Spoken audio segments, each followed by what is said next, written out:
Hello everyone, how are you doing? Dear student, we are Pune Study Circle and extending you a cordial welcome in our classroom. In our today's lecture, we are going to learn about accounting principle or generally accepted accounting principles into their two groups called concept and convention. In our last lecture, we have studied about the meaning, definition, nature, need and different kind of accounting principles. In this lecture, we are going to learn about each of these accounting principles or each of these two sets of principles of account into their very detail. As you know, accounting principles are set of those commonly used and followed practices which help us or accountant to make accounting statement more uniform and consistent. These principles are divided into two groups called concept and conventions. Concepts are universally accepted assumptions which are followed by accounting professional while accounting and reporting the result of accounting to the related parties, whereas conventions are those accounting principles which are customary guidelines or traditional guidelines to the accountants which are followed by them while preparing final account or financial statement. Basic difference between these two are like accounting concept or set of these accounting principles does have legal acceptance, they are having uniform adaptation and there is minimum scope of personal bias by accountant or managers. But in case of conventions, they are not having uniform adaptation, there is sufficient scope of bias or personal judgment in accounting convention and they are not having legal acceptance and legal authentication that they should be followed by all business entity and all the accounts. Here we have mentioned the name of accounting concept which are going to be 11 and accounting conventions which are going to be 3. Very first starting with the going concern. Going concern concept of accounting or principle of accounting assume that the business organization is going to exist for long period of time. We are not having any intention to close our business affairs in the nearest time. Business is supposed to exist for indefinite time or it has eternal existence. That is why we should classify assets and liabilities into two categories, current and non-current, and fixed assets should be shown at their price. As you know, what do we mean by fixed assets? Those assets which are not purchased for resale, which remain with the business over long period of time exceeding 1 year and provide it earning capacity. If we are not having any intention to sell, we should record them at cost price and not at the market price or realizable price, whichever is less. What we provide in case of closing stock and investment. You know what this concept provides basis of classification. Like current assets, as you know, are those assets which are realizable within 12 months or period of normal operating cycle, whereas non-current assets are those assets which have to remain with us over a long period of time. That is why we classify them into two categories. For example, prepaid expenses. Prepaid expenditures are not realizable. Still we show them as an asset just because we know they are going to provide us benefit in the time to come. Same treatment we provide to the liabilities, non-current liabilities and current liabilities. Liabilities which are due for payment within a year are to be categorized in current liabilities, and liabilities which are due for payment exceeding 1 year are called non-current liability. Our second concept or principle of account is consistency. Consistency expects a specific kind of behavior on the part of accounting or business entity, that they should not make changes in accounting policies and procedure year after year. That will cause trust crisis on the part of users of accounting information, and it will also create difficulty in conducting temporal analysis. That means if we want to measure the performance of a business entity over 5, 6, 10 years, then it will be difficult for us to conduct that comparative analysis, because every year we are having different methods, different procedures which will cause figures to be different. So consistency concept is used for increasing reliability, comparability in the accounting records. Next concept is accrual concept. According to accrual concept of accounting, if we want to ascertain true profit and loss or the result of operations performed by business entity. We need to subtract total expenditure incurred for earning total revenue of current year. Then only then we will be come out with the true profit, whether the expenditure has been paid or it is still outstanding. Similar treatment it provides for the revenue. According to actuarial concept, the revenue should be considered as recognized in that accounting period in which the sale is given effect or services are delivered, irrespective of the fact whether the revenue has been received or it is receivable. That means total revenue or total sales of current year, be it cash or credit, should be subjected or should be charged with the total expenditure incurred for generating that sale. Then we will come out with the true and fair amount of profit. It means in actuarial concept, different from cash concept, we are having provisions of credit transactions as well as non-cash transactions which are related to concerned accounting period. Only then we will be able to determine the actual profit or loss or actual performance of the business entity over a particular period of time. Our next concept is business entity concept. Business entity concept state that the business entity has separate legal existence specifically from its owners, also from its management and all those parties which are having stake in its operations. We maintain account from the perspective of business entity as if we are a business entity. That is why the amount or fund invested by owners are treated as capital or treated as liability which are repayable to them, maybe at the winding up or any time before that whenever they desire. So, according to the concept of business entity, we need not to maintain account for all those transactions which are given effect in personal capacity by the owner, and we also need not to maintain account of his personal assets. We have to just provide protection to our assets, that means business entity assets, and record all those transactions which are performed by business entity for earning profit in its regular course of action. That is the concept of business entity, or you may call it separate legal existence. Next concept is money measurement. According to the concept of money measurement, we should record only those transactions in the books of account which can be measured accurately in terms of money. No matter how important an event is or transaction is, if it doesn't have capacity to be expressed in terms of money, we should not record it in the books of account. For example, resignation of our chief executive officer who have been with us for 20 years and he joined some competitors' firm. Definitely that may have significant bearing on the decision to be made by different lenders and parties associated with our firm. But still, it is not measurable in terms of money. We should not show it in the books of account. Rather, we can provide it under full disclosure convention of accounting or accounting principles, according to which additional information is provided either through the format or through explanatory notes and reports of auditors and directors, so that decision makers can have a complete view of the economic reality of the business entity.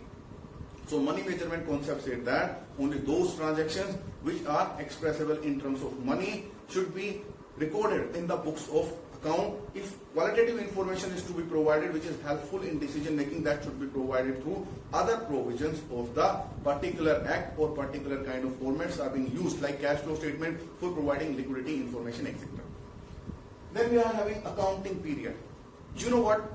Going concern concept state that business is going to exist for indefinite period of time, and true profit and loss cannot be ascertained until we wind up or liquidate our business entity, which is itself going to be uncertain because business entity is assumed to be eternal. In that case, in order to protect the interest of owners, lenders and all the related parties, management or accountant will have to choose a period or a time interval after which he will keep providing information about profitability and financial position of the business entities so that corrective actions can be taken, performance can be judged and decisions can be made before any major discrepancy or crisis occurs. Generally, this accounting period is assumed to be 12 months. It means every business entity will maintain accounting records for 12 months. That is going to be considered as accounting year or financial year. In India, for domestic companies, we start this period from 1st April of concerned year and this period ends on the 31st March of next year. But we are having a laxity offered to the multinational company or international companies having business operations or performing business operations and having business offices in our country but registered in some other countries. They may follow the accounting period which is being followed in their home country. So in India and in other countries too, we may have two types of companies, domestic and international. Domestic companies have to follow that accounting period which is prescribed by the law of land, whereas multinational companies or foreign companies may be allowed to follow the accounting period that is prevalent in their home country, but that is not true for all the countries. Here we are specifically mentioning the case of India. Next accounting principle is that of historical cost, or you may call it cost concept. According to this concept, if we want to maintain objective records of business transactions, then every transaction should be recorded on the basis of source document and vouchers so that subsequently we can verify it. Specifically, this concept is related to the fixed assets. This concept states that fixed assets should always be recorded at their historical cost, acquisition price or purchase price, whatever you call it, because that is verifiable with the help of deed which was entered into at the time of acquisition of assets. If we start recording fixed assets at their market price, that will create two problems. Problem of providing further accounting treatment like charging depreciation and amortizing intangible assets. And second, it will increase the trust crisis. It means our accounting record will not remain reliable. Users of accounting information will think every day we are faced with a new value of assets which many a time get increased and other times get decreased. So reliability of accounting records will also be compromised. If we don't have to sell these assets, we have to use them in our business operation for indefinite time. We must record them on the basis of source document that was created at the time of their purchase. That value is verifiable and more reliable, and it will make easy treatment of accounting provisions while we are preparing accounting record for such assets. Then we are having dual aspect. According to the principle of dual aspect, every business transaction has twofold effect. It involves at least two accounts with equal debit or credit. It means every business transactions will have twofold effect, will include at least means minimum two accounts. It may have more than two accounts, large number of accounts, but the effect of debit and credit will always be equal. We may have single debit and single credit. We may have multiple debit and single credit. We may also have single debit and multiple credit. Very first debit aspect is recorded, and below that credit aspect is recorded. Transactions are having multiple debit and credits are called compound transaction. I'm sure you are clear with, or you may understand dual aspect concept with the help of equality or equation of balance sheet. That means total asset must be equal to total liabilities. Then we are having revenue recognition. Revenue recognition and matching concepts both are related somewhere to the actual concept of accounting. According to revenue recognition concept, revenue is regarded to be recognized in the accounting year in which the ownership or title of goods and services is transferred to the buyer, irrespective of the fact that whether the payment has been received or not received. This concept helps us in complying with the concept or principle of accrual and matching. For example, if we receive order for 200 LED TVs, we are an electronic company. We deliver this order on 1st January, but payment received to us on 1st August of next year. In that case, we will recognize revenue on 1st January at which the buyer was made able to use the goods. I hope that you are clear with the revenue recognized concept. That means sale will be considered as revenue of the accounting year on the date the ownership or title of the goods is being transferred to the owner or buyer. Then we are having matching concept. According to matching concept, in order to ascertain true profit and loss of an accounting period, we should subtract total expenditure, be it in cash or credit, which is incurred to earn or generate the current year revenue, whether the revenue has been received or is yet to be received. That is called matching concept. It is more related to the actuarial concept. Then we are having objective concept, as we have discussed in case of accounting period and historical cost. Objectivity concept state that no business transaction should be recorded in the books of account if we are not having any source document or voucher for it.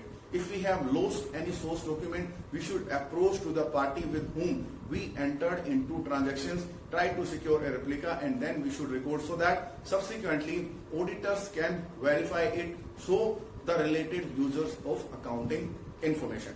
This is all about the concept set of accounting principle. Now we will also try to develop our understanding about conventions or traditional guidelines for the accountants while they prepare financial statement. Very first convention is convention of full disclosure.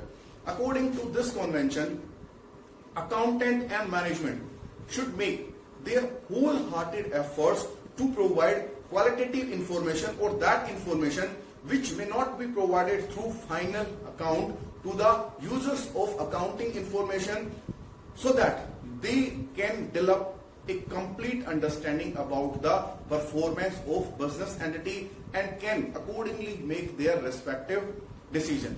Therefore, Companies Act 2013 has prescribed new formats for final accounts, some new statement besides trading and profit and loss account and balance sheet, like cash flow statement, statements of change in equity, etc., and explanatory notes, so that a complete view of economic reality of business transactions can be served to the users of accounting information. Besides quantitative nature information being shown through the financial statement, qualitative nature information should also be provided in order to make them satisfied and in order to increase their trust in the transparency and fairness of our organizational practices. The second convention is convention of materiality. This is exception to the full disclosure convention of accounting. That means it is somewhere opposite to the full disclosure convention or customary guideline of accounting.